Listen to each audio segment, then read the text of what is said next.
வணக்கம். நீங்கள் பார்த்துக் கொண்டிருப்பது நியூஸ் 80 தமிழ். தமிழகத்தில் இன்றைய முக்கிய நிகழ்வுகள் குறித்த செய்தி தொகுப்பு.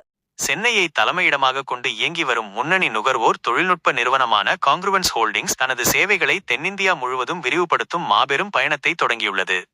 இதன் ஒரு பகுதியாக இந்நிறுவனத்தின் புதிய பெருநிறுவன அலுவலகம் கார்ப்பரேட் ஆபீஸ் சென்னை மாநகரில் இன்று அதிகாரப்பூர்வமாக திறக்கப்பட்டுள்ளது.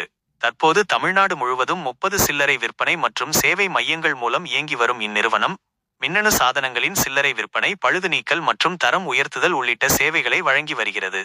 கோகிஸ்மோ மற்றும் காஃபிக்ஸ் உள்ளிட்ட 8 பிராண்டுகள் மூலம் சில்லறை விற்பனை முதல் தொழில்நுட்ப தரவு சேவைகள் வரை ஒருங்கிணைந்த சேவைகளை இது வழங்கி வருவது குறிப்பிடத்தக்கது. இந்நிலையில் தனது வணிகத்தை மேலும் விஸ்தரிக்க திட்டமிட்டுள்ள காங்கிருவன்ஸ் ஹோல்டிங்ஸ் மார்ச் 2027க்குள் 15 கோஃபிக்ஸ் பிரீமியம் தனித்து இயங்கும் சேவை மையங்களை நிறுவ உள்ளது. அதோடு நில்லாமல் தென்னிந்தியாவின் முக்கிய நகரங்கள் உட்பட 2028ஆம் ஆண்டிற்குள் தென்னிந்தியா முழுவதும் 300 விற்பனையகங்களை வெற்றிகரமாக இயக்க இந்நிறுவனம் இலக்கு நிர்ணயித்துள்ளது. தொழில்நுட்ப சேவைத்துறையில் தமிழகத்திலிருந்து புறப்பட்ட இந்த நிறுவனம் தென்னிந்தியாவின் அசைக்க முடியாத சக்தியாக உருவெடுத்து வருவது குறிப்பிடத்தக்கது.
என்ன கிரியேட் பண்ணுறோன்னா, உங்களுக்கு எல்லாருக்கும் தெரியுங்க, இன்னைக்கு இந்தியாவில் பார்த்தீங்கன்னா 150 கோடி பேர் இருக்காங்க.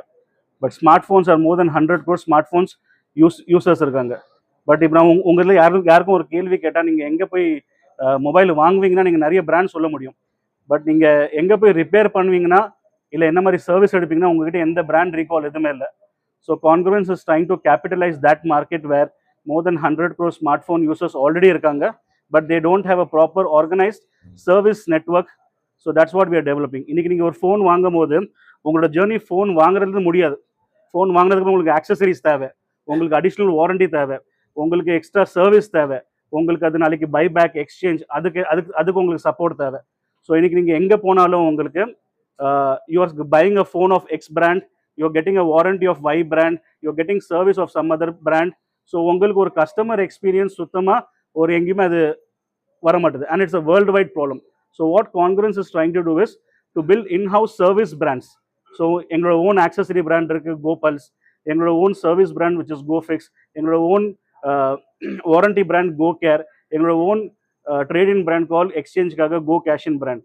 So we are trying to develop a life cycle platform, not a retail chain store, a life cycle platform where today mobile phone, laptops, tabs எல்லாமே அவ்வளோ இம்பார்ட்டன்ட் விஷயம் நம்மளுக்கு.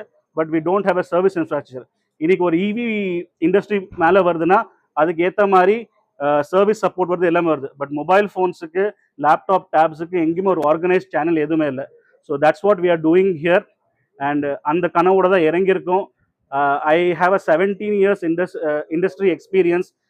I have done all the things from distribution to being an online seller to being used mobile phones. எல்லாமே பண்ணதுக்கு அப்புறம் தான் எனக்கு இந்த இண்டஸ்ட்ரியில் ஒரு பெரிய ஆப்பர்ச்சுனிட்டி தெரிஞ்சது. அந்த ஆப்பர்ச்சுனிட்டி நோக்கி தான் லாஸ்ட்டு 2-3 இயர்ஸாக கடனமாக இது முயற்சி போட்டு இந்த பிராண்டை பில்ட் பண்ணுறோம். லாஸ்ட் ஒரு 1 yearல we have expanded about 25 locations, but we will speed up very fast.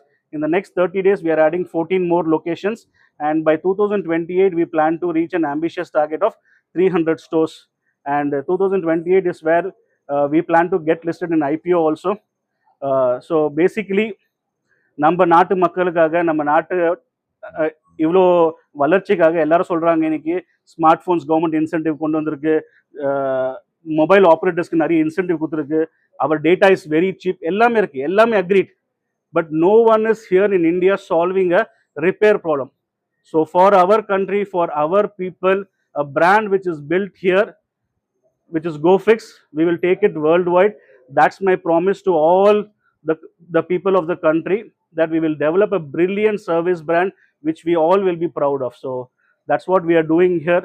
And thanks all of you for coming up. This is our 4th office. We have expanded. We are moving our revenue team here. Marketing, business, sales எல்லாரும் இங்கிருந்து move பண்ணுவாங்க as we are expanding. Next month we are entering into Bangalore also with about 5 to 6 locations in a single day. So இதுதான் என்னை பற்றியும் என் company பற்றியும் journey for last 17 years. That's what I have done. I have learned it. Now I want to take it to a level where I'll start serving the society in a way where it helps every one of us. So basically, as of now, we have expanded into almost most of the locations in Chennai, and we are there in Madurai also recently. So we don't do with any franchises, sir.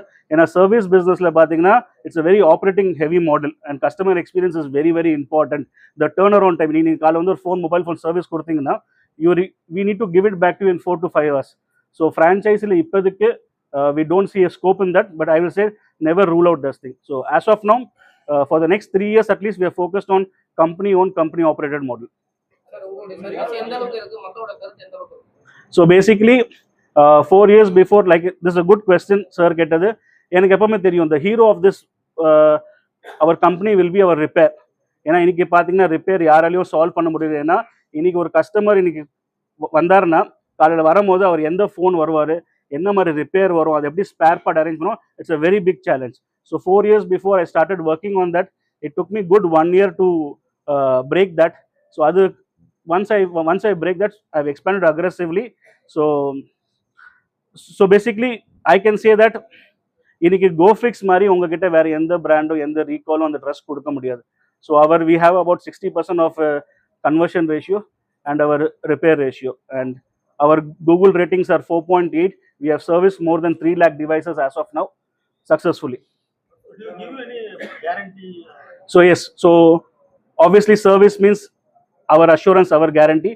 So all our services carry at least 3 to 6 months of assured free warranty, and if you want more, you can purchase more also. 300 outlets only Tamil Nadu or all over? No sir, it's going to be basically our strategy is going to first go after main cities, tier 1 cities, and as we expand, we'll enter into tier 2, tier 3 cities also. So yes, we aim to be a global brand as well as India's pan India brand. So we plan to have in the next 1 decade about 15,000 locations across India. என்னுடைய நெஞ்சார்ந்த வாழ்த்துக்களையும் வணக்கத்தையும் தெரிவித்துக் கொள்கிறேன். அன்பு சகோதரர்கள் Sabir Hussain, Mohammed Rafi chat ஆகியோரால் கடந்த 17 ஆண்டு காலமாக தமிழகமெங்கும் பல்வேறு நிறுவனங்கள் தொடங்கப்பெற்று மிகச் சிறப்பாக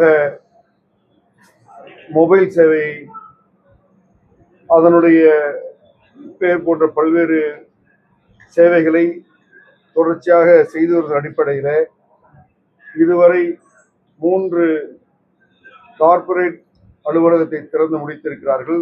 இது 4வதாக இந்த பகுதியிலே இந்த கார்ப்பரேட் அலுவலகம் திறக்கப்பட்டிருக்கிறது.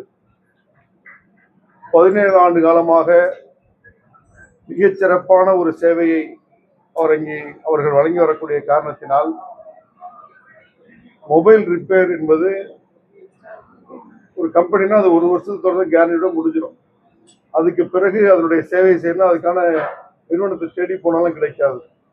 அது போன்ற சேவைகளை மிகச்சிறப்பாக செய்து கொடுப்பதோடு அந்த மொபைல் எக்ஸ்சேஞ்ச், பழைய மொபைலை வாங்குறது, விற்பது போன்ற சேவைகளில் இன்று தமிழகத்திலே ஒரு முன்னணி நிறுவனமாக திகழக்கூடிய இந்த அன்பு சகோதரருடைய இந்த நிறுவனத்தை, அதனுடைய கார்ப்பரேட் அலுவலகத்தை இன்று திறந்து வைத்திருக்கிறோம். 17 30 30 பிரான்ச்சஸ் இருக்குது. இவர்கள் மென்மேலும் வளர்ந்து இந்த துறையிலே தமிழகத்தில் மாத்திரமல்ல மிக விரைவிலேயே கர்நாடக மாநிலம் பெங்களூரு நகரத்திலேயும் தங்களுடைய சேவையை விரிவுபடுத்த இருக்கிறார்கள். அது பெங்களூரோடு நின்று விடாமல் நாடெங்கிலும் கடல் எல்லையும் தாண்டி இந்த நிறுவனம் தலை தோங்க வேண்டும் என்று நெஞ்சார்ந்த நல்வாழ்த்துக்களையும் பிரார்த்தனைகளையும் இந்த நேரத்தில் நான் தெரிவித்துக் கொள்கிறேன். அடுத்தது நீங்க ஏதாவது கேள்வி இருந்தால் நீங்கள் கேட்கலாம். ஏதாவது கேள்விகள் இருக்கா?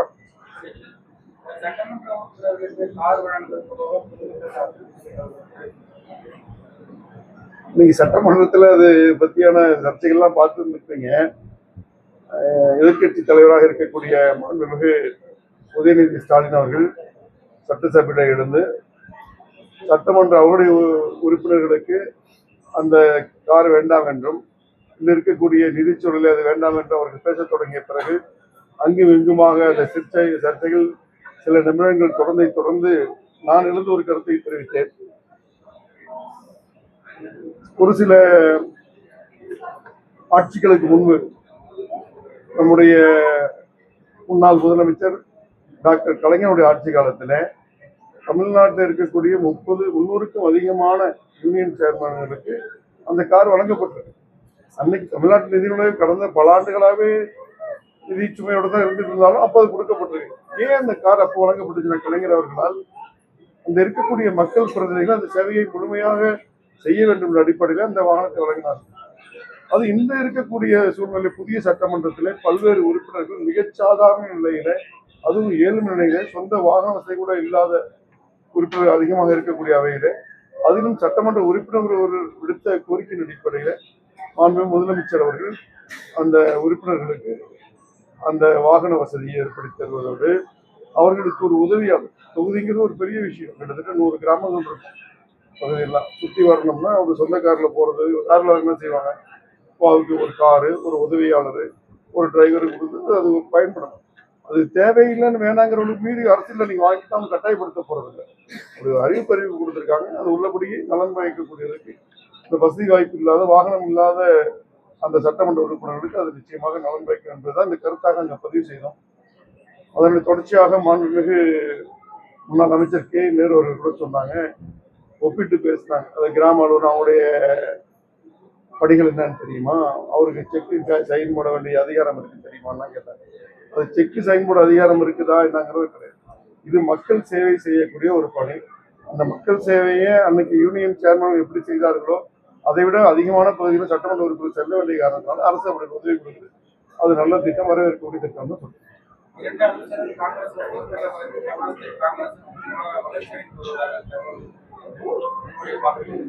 காங்கிரஸ் வளர்ச்சி சொல்லுங்க. நிச்சயமாக 1967க்கு பிறகு கிட்டத்தட்ட ஒரு 50 ஆண்டு காலமாக ஆட்சி அதிகாரத்தில் இல்லாத காங்கிரஸ் கட்சி சார்ந்திருக்கக்கூடிய 2 பேர் அமைச்சராக இருக்காங்க. புதிய சரித்திரமும் சகாப்தம் தொடங்குகிறது என்றுதான் அர்த்தம். அதை கொண்டு அந்த கட்சி அடுத்த கட்டமாக வளர்ச்சி பாதையில் பயணிக்கும் என்ற அடிப்படையிலே அவர்கள் மிக தீவிரமாக செயல்பட்டுக் கொண்டிருக்கிறார்கள். நிச்சயமாக அந்த கட்சிக்கு நல்ல எழுச்சியும் ஏற்றத்தையும் நிச்சயமாக தரும். அது காங்கிரஸ் கட்சி மாத்திரமல்ல, விடுதலை சிறுத்தைகளுக்கும் சரி, இந்திய முஸ்லீம் லீக்குக்கும் சரி, கடந்த 16 சட்டமன்ற தேர்தல் நடந்து முடிந்து 17வது சட்டமன்ற தேர்தல் நடந்திருக்கிறது. நம்ம எத்தனையோ அணிகள் இருந்திருக்கோம். அதெல்லாம் இல்லாத ஒரு புதிய வாய்ப்பு, ஒரு பெரிய வாய்ப்பு இந்த சட்டமன்ற தேர்தல் முடிவு மூலமாக கிடைக்கப்பட்டிருக்கு. இதன் மூலமாக சமுதாய மக்களுக்கு சேவை செய்யக்கூடிய ஒரு பெரிய வாய்ப்பும், மக்களுக்கு சேவை செய்யக்கூடிய வாய்ப்பு கிடைச்சிருக்கு. இதன் மூலமாக அந்த சேவை விரிவுபடுத்துவதோடு இது போன்ற சிறிய கட்சிகள் எல்லாம் வளர்த்தெடுப்பதற்கு இது நிச்சயமாக பலனளிக்கும் நடந்தது.